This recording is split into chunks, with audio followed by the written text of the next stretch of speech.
समाचार विस्तार से। 2018 कृषि व्याख्याता भर्ती परीक्षा के अभ्यर्थियों ने परिणाम जारी नहीं होने पर आरपीएससी के बाहर पुतला फूंककर विरोध प्रदर्शित किया।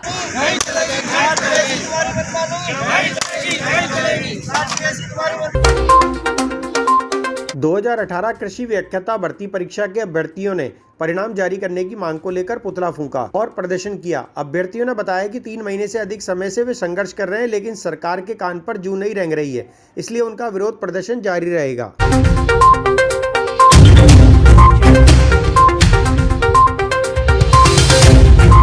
कृषि व्याख्याता 2018 के विद्यार्थी हैं कि जो कि राजस्थान के विभिन्न ग्रामीण क्षेत्रों से आते हैं और हमारी वैकेंसी 2018 के अंदर निकली थी, जिसका एग्ज़ाम जो हुआ था वो 2020 में हुआ था, जिसका इन्होंने आरपीएससी ने बिना किसी कोर्ट के आदेश के आधा अधूरा रिजल्ट इनकी मनमानी से जुलाई 2021 के अंदर जारी कर दिया था। बिना कोर्ट के आदेश के 14 अयोग्य विद्यार्थियों का इन्होंने सील कवर लिफाफे में रखा और हम योग्य विद्यार्थी जो कि वांछित इनकी जो विज्ञप्ति है उसके अनुसार वांछित योग्यता हम रखते हैं एमएससी बीएड, हम यहाँ पे हमारा रिजल्ट इन्होंने रोक के अयोग्य विद्यार्थियों का लिफाफे में डाल दिया और हम पिछले 98 दिन से 98 डेज से हम यहाँ पे धरने पे बैठे हुए हैं। विभिन्न रूप से हमने सांकेतिक रूप से आरपीएससी को आगाह भी किया और आज 25 दिन से 1 महीने से कोर्ट के अंदर भी हमारा कोई मामला लंबित नहीं है। 1 महीने से ये हमारे परिणाम को दबा के बैठे हैं और लगातार एक सप्ते का हमें झांसा दे रहे हैं। हमेशा बोलते हैं कि अगले सप्ते में आएगा, अगले सप्ते में आएगा। इनका जो ये रवैया है, ये अधर्मिता है, ये हमारे ऊपर बहुत भारी पड़ रही है और हम 98 दिन से कल से 97 दिन से ही हमने भूख हड़ताल पे हमने बैठे हैं। हमारे विभिन्न 8 से 10 विद्यार्थी यहाँ पे धरने पे बैठे हैं। उनमें से हमारे एक विद्यार्थी की हालत भी अभी कमजोरी महसूस होने लग गई है। गर्मी का मौसम है, फिर भी ये लोग नहीं समझ रहे हैं। आज हमने आरपीएससी का यहाँ पे पुतला जला के सांकेतिक रूप से फिर से आगाह किया है कि होली से पहले आप हमारा रिजल्ट निकालना सुनिश्चित करें, नहीं तो ये आज पुतले की जगह हम आरपीएससी की होली का दहन भी यहीं पे हम होली के दिन करने वाले हैं और हम उग्र प्रदर्शन करने वाले हैं। और हमारे 100 साथी और विभिन्न राजस्थान के राज्यों से आते हैं जो कि यहाँ पे एकत्रित होने वाले हैं। और हमें पता है कि माननीय मुख्यमंत्री श्रीमान अशोक गहलोत जी भी कृषि और किसानों को लेके काफ़ी संवेदनशील है और सरकार भी संवेदनशील है, लेकिन ये आरपीएससी अपनी मनमानी कर रही है और अपनी हठधर्मिता से समझ नहीं रही है और हमारे साथ अन्याय। 2 वर्ष के अंतराल के बाद बार एसोसिएशन द्वारा न्यायालय परिसर में फाग उत्सव कार्यक्रम का आयोजन किया गया। इस अवसर पर न्यायिक अधिकारी और अधिवक्ताओं ने कार्यक्रम में भाग लिया। 2 वर्ष के अंतराल के बाद बार एसोसिएशन द्वारा बड़े हर्षोल्लास के साथ फागोत्सव मनाया गया। इस अवसर पर न्यायिक अधिकारियों और सभी अधिवक्ताओं ने बड़े उत्साह से कार्यक्रम में भाग लिया।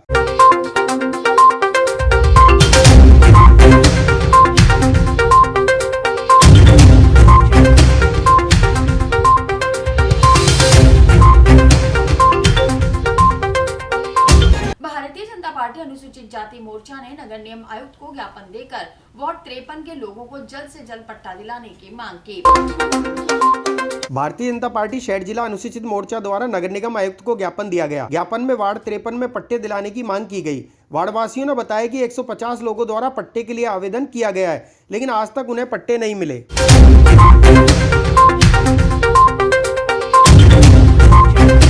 देखिए, आज राजस्थान नगर पालिका 2009 की धारा 69 के तहत कल्याणपुरा वार्ड नंबर 53 को पट्टा दिया जाना है, लेकिन जब से पट्टे का काम चालू हुआ है तब से वार्ड नंबर 53 कल्याणपुरा क्षेत्रवासियों को केवल आश्वासन ही दिया गया है कि आपको पट्टा दिया जाएगा और आज तक उनको पट्टा नहीं दिया गया है। हमारी ये मांग है कि निगम आयुक्तों के साथ आप जब फाइलें कंप्लीट करवा ली उनसे पट्टों की, और एक आदमी के पट्टों की फाइल के खर्चा आया लगभग 3 से 5 हज़ार तक। ऐसे कई लोग हैं जिन्होंने पट्टे के लिए आवेदन किए हैं, तो उनको केवल आप आश्वासन कब तक दोगे? हमारा ये कहना है कि आप जल्द से जल्द इन लोगों को क्या नाम है पट्टा दिया जाए। कुछ वार्ड ऐसे हैं जहाँ पे आपने लगभग सबको पट्टे दे दिए हैं या कहीं पे और पे भी क्या पट्टे का काम जारी है, लेकिन हमारे जो वार्ड नंबर 53 है उसमें आपने पट्टे का काम अभी तक रुका हुआ है। हमारी आपसे यही मांग है कि आप जो है हमारे क्या नाम जल्द से जल्द पट्टा दिलाया जाए, ताकि हमारे जो वार्ड नंबर 53 में गरीब मजदूर वर्ग के लोग होते हैं, उसमें कई लोग ऐसे हैं कि जो मध्यम वर्ग से आते हैं, उनके सिर पे कहीं ना कहीं तो क्या नाम कर्जों का बोझ है, ताकि वो लोग पट्टे लेके बैंक से लोन ले सकें। इसी से हम आशा करते हैं कि अब से हमें जो मांग है वो विश्व एकता दिवस के अवसर पर अजमेर जिला कलेक्ट्रेट में उपभोक्ताओं के संबंध में एक संगोष्ठी का आयोजन किया गया करने के लिए और वर्तमान में जो भी एक्टिविटीज़ चल रही हैं उपभोक्ताओं से संबंधित उनके बारे में एक संगोष्ठी करें। विश्व उपभोक्ता दिवस के अवसर पर अजमेर जिला कलेक्ट्रेट में एक संगोष्ठी का आयोजन किया गया। इस अवसर पर उपभोक्ताओं के अधिकारों के बारे में चर्चा की गई। साथ ही वर्तमान में ऑनलाइन लेन देन पर हो रहे फ्रॉड के संबंध में चर्चा की गई।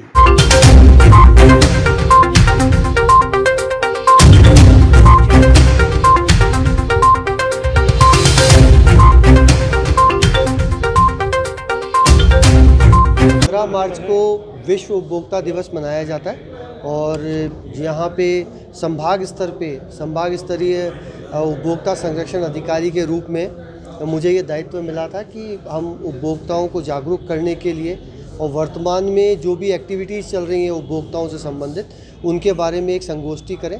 तो कुछ वक्ताओं को भी बुला था और ये माननीय अध्यक्ष महोदय जो उपभोक्ता मंच है, सदस्य उपभोक्ता मंच है और कई अधिकारीगण और कई विद्वानजनों ने आज यहाँ पे पार्टिसिपेट किया है और बहुत अच्छी चर्चा हुई है। और मैं उम्मीद करूँगा कि आने वाले समय में जो विश्व उपभोक्ता दिवस की जो थीम है कि हम लोगों तक, उपभोक्ताओं तक और जो डिजिटल फाइनेंस है उसके बारे में अधिक से अधिक जागरूकता फैलाएं, तो मुझे उम्मीद है हमारा ये उद्देश्य सफल होगा। जो आज का उद्देश्य था, जो हमारी थीम है, वही है फेयर ट्रांजैक्शंस को लेके कि उपभोक्ताओं को हमें जागरूक करें कि जिस तरह बैंक्स के थ्रू या जिस तरह फाइनेंशियल इंस्टीट्यूशंस के थ्रू वो ऑनलाइन बैंकिंग करते हैं, ऑनलाइन पैसे का लेन देन करते हैं, तो उसमें फ़्रॉड की बहुत सारी संभावनाएं रहती हैं। तो आजकल किस तरह की परिस्थितियां हैं वो हमने सब चर्चाएं की और साथ में जो हेल्पलाइन नंबर्स दिए हुए हैं वो भी हमने सब लोगों के साथ में शेयर किए। हम कोशिश करेंगे इसका और ज़्यादा प्रचार प्रसार करें। आज अंतर्राष्ट्रीय उपभोक्ता संरक्षण दिवस मनाया गया। डीएसओ साहब ने, जिला रसद अधिकारी जी ने ये आयोजन कराया है जिसमें जिले के सभी उपभोक्ता संगठन उपस्थित हुए हैं और इस संगोष्ठी में हमने आपस में विचार विमर्श किया है। आशा है राजस्थान पेंशनर समाज की जिला शाखा द्वारा वार्षिक स्मारिका आईना के नवम अंक का विमोचन किया गया। इस पुस्तिका का विमोचन जिला कलेक्टर अंशदीप ने किया। 2 फरवरी 2022 तक के सभी आदेशों को इस पुस्तक के अंदर सम्मिलित किया गया है। राजस्थान पेंशनर समाज जिला शाखा की वार्षिक स्मारिका 2022 आईना के नवम अंक का कलेक्ट्रेट कार्यालय अजमेर के सभा भवन में जिला कलेक्टर अंशदीप द्वारा विमोचन किया गया। इस अवसर पर पेंशनर समाज के पदाधिकारी उपस्थित रहे। इस पुस्तिका में RGHS के संबंध में दिए गए दिशा निर्देशों की जानकारी मिल पाएगी। राजस्थान पेंशनर समाज जिला शाखा अजमेर के द्वारा आईना अंक 9 जो है वो प्रकाशित की गई और इसका विधिवत रूप से विमोचन हमारे लोकप्रिय जिला कलेक्टर अंशदीप जी के द्वारा किया गया। इस आईना पुस्तिका के अंदर राज्य सरकार के द्वारा जो RGHS स्कीम के संबंध में दिशा निर्देश जारी किए गए हैं उसके अंदर 2 फरवरी 2022 तक के सभी आदेशों को इस पुस्तक के अंदर सम्मिलित किया गया है। समय समय पर पेंशनरों की वो लिमिट किस तरह बढ़ेगी, उनके इंडोर और आउटडोर पेशेंट ट्रीटमेंट के अंदर उन्हें क्या सुविधाएं मिलेंगी, कौन कौन से इन पैनल हॉस्पिटल हैं, इसकी विस्तृत रूप से जानकारी इस पुस्तिका के अंदर दी गई है। इसके अतिरिक्त पेंशनरों के सामान्य उपयोग की सारी चीज़ों का समावेश करते हुए ये जिला शाखा के द्वारा बहुप्रतीक्षित आईना अंक 9 का जो है आज विधिवत रूप से विमोचन किया गया, जिसमें जिला शाखा की 11 उप इकाइयों के अतिरिक्त हमारे फाइनेंशियल एडवाइज़र राजस्व मंडल अजमेर के श्रीमान SP Moga, TO Ajmer Shrimati Pratibha Chundawat, RPSC मुख्य लेखाधिकारी सुश्री रेखा चुंडावत के अतिरिक्त अन्य अधिकारियों एवं पेंशनधारियों के द्वारा वो किया गया। इसके अंदर निर्मल कुमार जी को, सुमेर कुमार जी राजावत जी को, श्रीमान KC टेलर साहब को सम्मानित किया गया और कलेक्टर साहब का माला, मोमेंटो और शॉल उड़ा करके थैलेसीमिया, हीमोफीलिया और रक्तदान के संबंध में जिला अस्पताल में कार्यशाला का आयोजन किया गया। इस कार्यक्रम में NGO और स्वयंसेवी संस्थाओं के सदस्यों ने भाग लिया। में जिला स्तरीय थैलेसीमिया और हीमोफीलिया प्लस स्वैच्छिक रक्तदान आयोजन के ऊपर कार्यशाला का आयोजन किया गया है। थैलीसीमिया, हीमोफीलिया और स्वैच्छिक रक्तदान पर जेएलएन अस्पताल में कार्यशाला का आयोजन किया गया। इस कार्यशाला में स्वयंसेवी संस्थान, एनजीओ और थैलीसीमिया से पीड़ित बच्चों के अभिभावकों ने भाग लिया। आज अजमेर में जिला स्तरीय थैलेसीमिया और हीमोफीलिया प्लस स्वैच्छिक रक्तदान आयोजन के ऊपर कार्यशाला का आयोजन किया गया है। इसमें विभिन्न स्वयंसेवी संगठन हैं, शैक्षणिक संस्थानों के प्रतिनिधि हैं और उसके साथ ही जो थैलेसीमिया से पीड़ित बच्चे हैं और उनके पेरेंट्स हैं, ये सारे, प्लस इसके अलावा हमारे जो चिकित्सा विभाग के से जुड़े हुए जो कर्मचारी हैं, स्टूडेंट्स हैं, इन सब की भागीदारी से ये कार्यक्रम का आयोजन किया जा रहा है। और इसका मुख्य उद्देश्य ये कि हम आम जनता तक, ज़्यादा से ज़्यादा लोगों तक इन आनुवंशिक बीमारियों की जानकारी पहुंचाएं, जिससे कि आगे प्रिवेंटिव जो मेजर्स हैं, जिस सावधानियां हम बरत सकें कि स्पेशली कम कैरियर जो अगर दोनों मेल और फीमेल कैरियर हैं तो कम से कम उनकी शादी को अवॉइड किया जा सके, उस तरह की एक जागरूकता लाई जाए। प्लस स्क्रीनिंग, ज़्यादा से ज़्यादा लोगों को थैलेसीमिया के जो है उसके जीन डिफेक्ट के बारे में टेस्ट कराने के लिए, स्क्रीनिंग के लिए मोटिवेट किया जा सके। ये हमारा प्रयास है कि इसके बारे में ज़्यादा से ज़्यादा लोगों को पता चले कि अगर दोनों थैलेसीमिया माइनर हैं, हस्बैंड और वाइफ, तो बच्चे को किस तरह से रिस्क बढ़ जाता है और जिसका खामियाजा उस बच्चे को भी, उनके माँ बाप को भी, और लास्ट में देखा जाए तो उसका बर्डन नेशन के ऊपर भी आता है। राजस्थान महाविद्यालय विधि सेवा के प्रथम कैडर स्थापित कर विधि विषय के आचार्य की नियुक्ति के संबंध में जिला कलेक्टर को मुख्यमंत्री के नाम ज्ञापन सौंपा गया। राजस्थान में 15 गवर्नमेंट लॉ कॉलेजेस हैं, 15 डिस्ट्रिक्ट्स में, उसमें से एक अजमेर में भी है, जो कि पहले राजकीय महाविद्यालय अजमेर में एक विधि विभाग के रूप में चलता था। और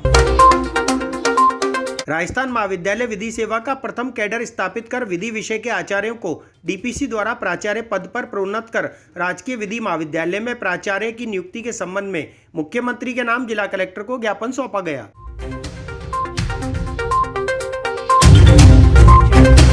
पूरे राजस्थान में 15 गवर्नमेंट लॉ कॉलेजेस हैं, 15 डिस्ट्रिक्ट्स में, उसमें से एक अजमेर में भी है, जो कि पहले राजकीय महाविद्यालय अजमेर में एक विधि विभाग के रूप में चलता था और 2005 में उसको separate government law college Ajmer बना दिया गया। और उसके बाद 2014 में नई बिल्डिंग बना दी गई कायड़ चौराहे पर, और वहाँ पे बिल्डिंग शिफ्ट हो गई। लेकिन 2005 के बाद से बिल्डिंग बनाने के बाद आज तक टीपीसी से प्रिंसिपल अपॉइंट नहीं किया गया, जबकि 2010 में प्रिंसिपल का पोस्ट क्रिएट कर दिया गया। जबकि कोई भी पोस्ट जब क्रिएट होती है तो उसके बाद डीपीसी होने के बाद उस पर परमानेंट अपॉइंटमेंट होते हैं। तो आज तक, यानी 2005 से आप जोड़ लीजिए, लगभग 15-17 साल हो गए कॉलेज चलाते हुए। आज भी जो सीनियर मोस्ट फैकल्टी मेंबर है वही प्रिंसिपल का कार्यभार देख रहे हैं, और अलग से उस पोस्ट पर, जो कि पोस्ट क्रिएट की गई है 2010 में, उसके बावजूद आज इतने सालों तक डीपीसी नहीं हुई। रिसेंटली उच्च शिक्षा के क्षेत्र में माननीय मुख्यमंत्री के द्वारा बहुत ही अच्छे कार्य किए गए हैं। उसके कड़ी में एक राजकीय अम्बेडकर विश्वविद्यालय जयपुर में भी इस्टेब्लिश किया गया है, और इसके अलावा उन्होंने जो रिक्त पदे हैं उनको भरने के भी बहुत अच्छे प्रयास किए हैं। तो इन सब को देखते हुए हम लोग को ये आस जगी है कि निश्चित तौर पर हमारे लॉ कॉलेज के डेवलपमेंट के लिए भी वो कार्य किए जाएंगे, और इसलिए हम लोग ये ज्ञापन देने आए हैं कि अब तक नहीं सुनी गई तो शायद अब इस बात को सुन ली जाए, और सरकार तक हम लोग को अपनी बात पहुँचाने के लिए कलेक्टर साहब के माध्यम से हम लोगों ने एक ज्ञापन आज दिया। कलेक्टर साहब ने कहा है कि हम आपकी बात को वहां तक पहुंचा देंगे। अंतिम निर्णय लेना तो मुख्यमंत्री और उच्च शिक्षा माननीय मुख्यमंत्री और माननीय उच्च शिक्षा और इसी के साथ ये समाचार बुलेटिन नहीं समाप्त होते। मुझे दीजिए इजाजत, देखते रहें स्वामी न्यूज़।